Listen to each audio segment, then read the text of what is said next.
आप सभी को गोपिका सखी का प्यार भरा राधे राधे। मीरा चरित्र को आगे बढ़ाते हैं।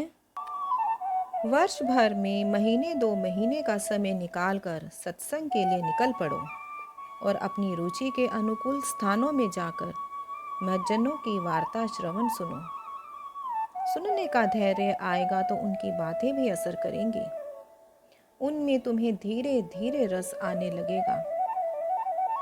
जब रस आने लगेगा तो जिसका तुम नाम लेते हो वह आकर तुम्हारे भीतर बैठ जाएगा। ज्यों ज्यों रस की बाढ़ आएगी, हृदय पिघल करके आंखों के पथ से निर्झरित होगा और वह नामी हृदय सिंहासन से उतरकर आंखों के समक्ष नृत्य करने लगेगा। इसलिए राम नाम रस पीजे मनवा, राम नाम रस पीजे, राम नाम रस पीजे मनवा, राम नाम रस पीजे। तज कुसंग सतसंग बैठ नित, हरि चर्चा सुन लीजे मनवा, राम नाम रस पीजे। काम क्रोध मद लोभ मोह को, काम क्रोध मद लोभ मोह को चित्त से दूर करीजे। मीरा के प्रभु गिरधर नागर, मीरा के प्रभु गिरधर नागर, ताहि के रंग में भीजे मनवा, राम नाम रस पीजे।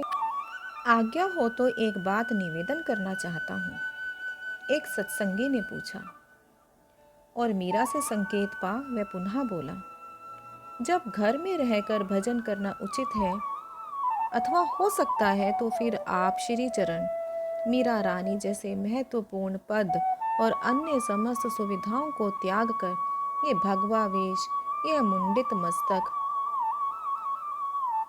देखिए, जिसके लिए कोई बंधन नहीं है, जिसके लिए घर बाहर एक जैसे हैं, ऐसे हमारे लिए क्या नियम।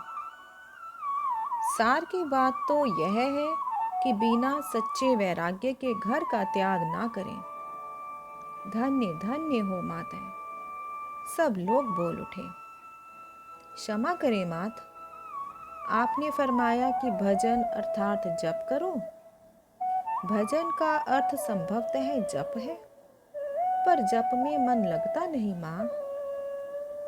उसने दुखी स्वर में कहा, हाथ तो माला की मणियां सरकाता है, जीभ भी नाम लेती रहती है, किंतु मन मानो धरा गगन के समस्त कार्यों का ठेका लेकर उड़ता फिरता है। ऐसे में माँ, भजन से जप से क्या लाभ होगा, बल्कि स्वयं पर जी खिन्न हो जाता है। मीरा ने उनकी जिज्ञासा का समाधान करते हुए कहा, भजन का अर्थ है कैसे भी जैसे हो मन वचन काया से भगवत संबंधी कार्य हो। हमें भजन का ध्यान ऐसे ही बना रहे जैसे घर का कार्य करते हुए माँ का ध्यान पालने में सोए हुए बालक की ओर रहता है, या फिर सबकी सेवा करते हुए भी पत्नी के मन में पति का ध्यान रहता है। पत्नी कभी मुख से पति का नाम नहीं लेती, किंतु वह नाम उसके प्राणों से ऐसा जुड़ा रहता है कि वह स्वयं चाहे तो भी उसे हटा नहीं पाती। मन सूक्ष्म देह है, जो भी कर्म बारंबार किए जाते हैं उसका संस्कार दृढ़ होकर मन में अंकित होता जाता है। बिना मन और बुद्धि के कोई कार्य बार बार करने से मन और बुद्धि उसमें धीरे धीरे प्रवृत्त हो जाते हैं। जैसे खारा या कड़वा भोजन पहले अरुचिकर लगता है, पर नित्य उसका सेवन करने पर वैसी ही रुचि बन जाती है। जप किया ही इसलिए जाता है कि मन लगे, मन एकाग्र हो। पहले मन लगे और फिर जप हो, यह साधारण जन के लिए कठिन है। यह तो ऐसा ही है कि जैसे पहले तैरना सीख लें और फिर पानी में उतरें। जो मंत्र आप जपेंगे वही आपके लिए जो भी आवश्यक है वह सब कार्य करता जाएगा। मन ना लगने पर जो खिन्नता आपको होती है वही खिन्नता आपके भजन की भूमिका बनेगी। बस आप जब आरंभ तो कीजिए। आरंभ आपके हाथ में है, वही कीजिए और उसे ईमानदारी से निभाइए। आपका दृढ़ संकल्प, आपकी निष्ठा, सत्यता को देख भजन स्वयं आपके द्वार आपके लिए खोल देगा। द्वारका में मीरा घंटों सागर के तट पर खड़ी रहती। सागर के उत्ताल तरंगे उसे विभोर कर देती, किंतु प्रिय विरह उन्हें चैन न लेने देता। मीरा को वृंदावन की उन रात्रियों का स्मरण हो आता जब वह ललिता जू के संग गोवर्धन गिरी के कुंजों, यमुना पुलिन और वृंदाविथियों में श्री श्याम सुंदर की लीला दर्शन करती हुई घूमती थी। मीरा सोचती, वृंदावन पहुंचकर तो लगता था बस गंतव्य आ गया, अब कहीं नहीं जाना, कुछ देखना सुनना बाकी नहीं रहा। किंतु धनी का धनी कौन है? अब ये द्वारकाधीश कहाँ परदेश जा बसे कि प्राणों की पुकार सुनते ही नहीं। मेरे हृदय का क्रंदन उन्हें सुनाई नहीं देता। हाय मेरे प्राण इस पिंड में क्यों अटके हुए हैं? ना तो प्रभु स्वयं दर्शन देते हैं और ना ही कोई संदेश भिजवाते हैं। क्यों ना मैं कटारी लेकर स्वयं को समाप्त कर लूं? बस एक बार आपके दर्शन की लालसा ने ही मेरे प्राण बांध रखे हैं। मीरा की व्याकुलता दिन प्रतिदिन बढ़ती ही जाती थी और उसे शांत करने का एक ही उपाय था, सत्संग। संतों के दर्शन कर उनमें मानो नए प्राणों का संचार हो जाता था। कभी कभी तो मीरा श्री कृष्ण के विरह में यूं अचेत हो जाती मानो देह में प्राण ही न हो। दासियां रो उठती, किंतु मंगला धीर धर कर कीर्तन करने को कहती। उनके संकीर्तन से वह सचेत तो हो जाती, पर उसकी पीड़ा देख वे पछताने लगती कि जब तक वह अचेत थी पीड़ा भी शांत थी। शायद मूर्छा में प्रभु दर्शन का सुख पा रही हूँ। सचेत होने पर वे कभी नीलवर्ण सागर को अपना प्रियतम जानकर मिलने के लिए दौड़ पड़ती और कभी गगन के नीले रंगों में घनश्याम को पकड़ने दोनों हाथ उठाकर उछल पड़ती।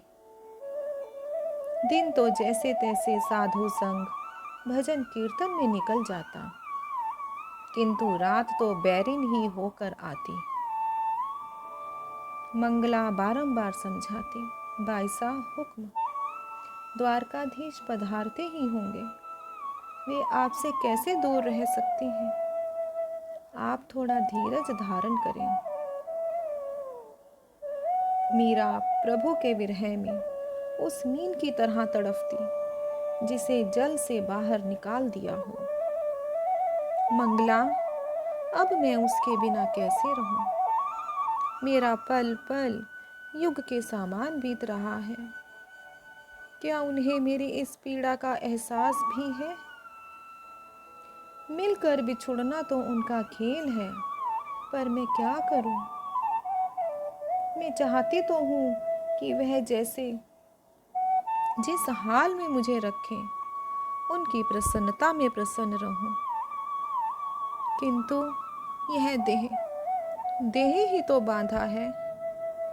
पापी प्राण इतना कष्ट पाते हैं पर देह का मोह छोड़कर निकलते क्यों नहीं। मीरा का प्राण प्रियतम श्री श्याम सुंदर के लिए विरह प्रतिदिन बढ़ता ही जा रहा था। एक दिन वह अचेत पड़ी थी, मुखाकृति भी पहचान में नहीं आती थी। मुख से झाग और आंखों से पानी निकल रहा था। मीरा की तप्त कांचन वर्ण देह झुलसी कमुदनी के समान हो गई थी, पर संपूर्ण देह ऐसी फूली सी लगती थी जैसे उसमें पानी सा भर गया हो। मुख से भी अस्पष्ट स्वर निकलता।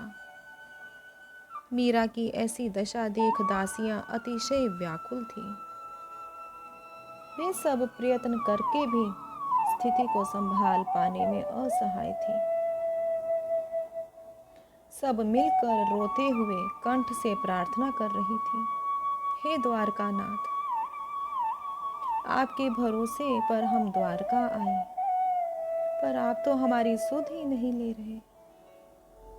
हम तो जन्म से अभागन हैं, जो ऐसी स्वामिनी पाकर भी ना तो तुम्हारी भक्ति कर पाई और ना ही हमसे इनकी उचित सेवा ही बन पड़ रही है। इतने पर भी हे जगन्नाथ, किसी जन्म में हमसे भूल से भी कोई पुण्य बन गया हो तो कृपा कर हमारी स्वामिनी को दर्शन दो, दर्शन दो। हम असहायों का इस परदेश में तुम्हारे सिवा अब कौन है जिसे हम अपना दुख बताएं। यूं प्रार्थना करते करते वे फूट फूट कर रो पड़ी। उसी समय द्वार पर स्वर सुनाई दिया, अलख। हे भगवान, अब इस राजनगरी में कौन निर्गुनिया आ गया, कहते हुए चमेली ने स्वागत के लिए द्वार खोला। उसने देखा, यह तो अलौकिक साधु है। भगवा वस्त्र धारण किए 16-17 वर्ष का सांवला सिलोना किशोर। चमेली ठगी सी कुछ क्षण उसका तेजस्वी मुख दर्शन करती रही, फिर प्रणाम कर खोए से स्वर में बोली, पधारे भगवन, आसन ग्रहण करें, आज्ञा करें, क्या सेवा करूं। देवी, तुम्हारा मुख मलिन है, कोई विपत्ति हो तो कहो। सन्यासी ने स्निग्ध स्वर में कहा, आप हमारी क्या सहायता करेंगे, आप तो स्वयं बालक हैं। हमारी विपत्ति असीम है और द्वारकाधीश के अतिरिक्त उसका समाधान किसी के पास नहीं। चमेली ने उदास और झुंझुलाते हुए स्वर में कहा। तभी मंगला बाहर आई और सन्यासी को एकटक सी देखने लगी। क्या कोई नियम है कि सन्यासी को वृद्ध ही होना चाहिए, अथवा यह कि ज्ञान बड़े बूढ़ों की ही बपोती है। सन्यासी ने हंसते हुए कहा। मंगला आगे बढ़ बात संभालते हुए बोली, नहीं प्रभु, इसका ऐसा आशय नहीं था। वास्तव में हमारी स्वामिनी बहुत अस्वस्थ हैं और हम सब उनके जीवन से निराश हैं। बस मन व्यथित होने से किंग कर्तव्य विमूढ़ हो रही हैं। हमसे कुछ अपराध हुआ तो क्षमा कीजिए और भीतर पधार प्रसाद ग्रहण करें। तुम्हारे दुख का कारण तुम्हारी स्वामिनी का रोग है। देखिए, जिस घर से मैं भिक्षा लूं, उस घर के लोग दुखी व्यथित हो, यह मैं सह नहीं पाता। मैं केवल उन रुग्णा को देखना चाहता हूँ। यदि मेरी शक्ति की परिधि में हुआ तो अवश्य ही। यति ने वाक्य अधूरा छोड़ दिया। पधारे प्रभु। मंगला ने उन्हें भीतर आने का संकेत किया। योगी ने भीतर प्रवेश किया। मीरा को देखकर वह मुस्कुराया और सिर पर हाथ रख कुछ बड़बड़ाया। आश्चर्य और प्रसन्नता से सबने देखा कि मीरा की फूली हुई देह धीरे धीरे सामान्य होने लगी। 2-3 घड़ी पश्चात ही मीरा उठकर बैठ गई। जोगी ने सिर से हाथ हटाकर स्निग्ध स्वर में पूछा, क्या हो गया तुम्हें? यह कह यति खिलखिलाकर हंस पड़ा। मीरा किसी अपरिचित लेकिन अपनत्व से परिपूर्ण स्वर एवं स्पर्श को पा चौंक उस किशोर योगी को देखने लगी। यह हंसी तो ब्रज में कई बार देखी सुनी है। मीरा के मुख से अनायास ही निकला, श्याम, श्याम सुंदर। जोगी फिर हंसा, नहीं, मैं रमता जोगी, जैसा भेष वैसी बात। किंतु देवी, केवल मेरा वर्ण, मेरी सूरत आपके स्वामी से मिलती है, मैं वह हूँ नहीं। यह तो माया एवं आपका प्रेम है देवी, जो आपको सर्वत्र प्रभु ही दिखाई देते हैं। पर एक बात है कि आप सचमुच ही बड़भागी हैं। आपकी व्याकुलता ने प्रभु को व्यथित कर दिया है। वे आपसे मिलने को वैसे ही व्याकुल हैं जैसे आप व्याकुल हो रही हैं। वे सर्वेश्वर दयाधाम अपने जनों की पीड़ा सह नहीं पाते। कहते कहते यति की आंखें भर आई। आप कौन हैं मेरे उपकारी? मीरा ने चकित, दुखित पर प्रसन्न स्वर में पूछा। मैं उनका निज सेवक, प्रभु ने आपके लिए संदेश पठाया है। क्या क्या कहा? मेरे स्वामी ने क्या फरमाया है? मेरे लिए कोई उपदेश दिया है क्या प्रभु ने? कहते ही मीरा की आंखों से अश्रुधारा बह निकली और कहा, क्या कहूँ, मुझ अभागिन से उनकी आज्ञा का पालन पूरी तरह से नहीं हो पा रहा। मैं उनका वियोग प्रसन्न मन से नहीं झेल पा रही। निश्चय तो यही किया था कि जब स्वामी की आज्ञा शिरोधार्य की तो मुझे उसे प्रसन्न मुद्रा से निभाना भी चाहिए। पर बताओ, विरह में कैसे कोई प्रसन्न रह सकता है? पर मेरी बात छोड़ो, मुझे कहिए, क्या संदेश है प्रियतम का? वे यदि न आना चाहे, आने में कोई कष्ट हो, बाधा हो तो कभी न आए। मैं ऐसे ही जीवन के दिन पूरे कर लूंगी, और फिर जीवन होता ही कितना है। मीरा ने यति से स्नान कर प्रसाद पाने की प्रार्थना की और पीछे खड़े हुए सेवक वर्ग की ओर देखकर बोली, ये सब भी न जाने मेरी चिंता में कब से उपवास कर रहे हैं। मीरा एकदम से उठने लगी तो दोनों ओर से केसर और मंगला ने थाम लिया। चमेली शीघ्रतापूर्वक रसोई में चली गई और किशन यति की सेवा में लगा। भोजन विश्राम के पश्चात मीरा ने यति के चरणों में प्रणाम किया। देव, आप जो भी हों, आपने मुझे सांत्वना प्रदान की है। आप मेरे पति का संदेश लेकर पधारे हैं, अतः आप मेरे पूज्य हैं। यद्यपि मेरे प्राण मेरे प्रियतम का संदेश सुनने को आकुल हैं, फिर भी कोई सेवा स्वीकार करने की कृपा करें तो सेविका कृतार्थ होगी। सेवक की क्या सेवा देवी? स्वामी की प्रसन्नता ही उसका वेतन भी है और सेवा ही व्यसन। आपकी यदि कोई इच्छा हो तो पूर्ण कर मैं स्वयं को बड़भागी अनुभव करूंगा। आज के लिए बस इतना ही। आप सबको प्यार भरा राधे राधे।